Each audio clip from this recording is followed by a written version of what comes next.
सब गोटे के नमस्कार करै छी। आइ हम पुआ बना रहल छी। तो पुआ में हम एक कप ऐसा से मैदा देलिए आ एक हिस्सी सूजी द रहल छियै आ जतेक सूजी है ततेक चीनी है। आ मसाला है अहाँ के काजू किशमिश छोहरा आ नारियल आ गरम मसाला है इलायची। तो अब एकरा हम अहाँ के से एतेक पुआ बना रहल छी। अब होली के समय आबि गेल। दोसर अहाँ के बच्चों सब के कखनो साँझ में या भोर में नाश्ता में बना के द सकै छियै। ई सब से एतेक मिला बना रहल छी तो ई आधा घंटा कम से कम से रह घोर के आ ई द रहल छी मसाला में। एकरा घोर लेलहुँ हैं।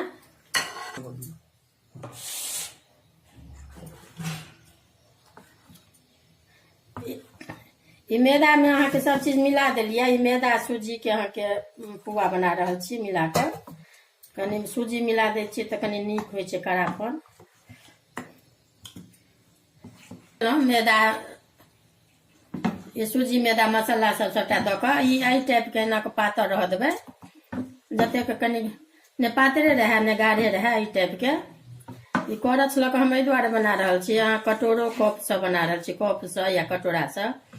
तो हम अपन करछ लऽ के बना रहल छी। रिफाइन देलिए एहिमे। आब ई आँच कम कऽ के अहाँ के ई दै छियै।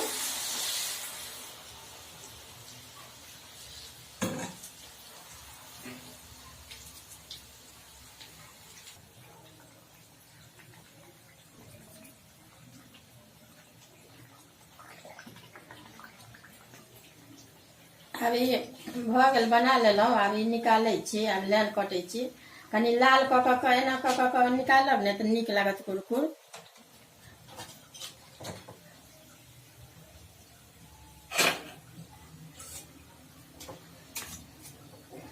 एकरा की करब अगर कनिक ई रहिते छै रिफाइने में ई बनैया। घी में या रिफाइन में, तेल में नहीं बनै छै।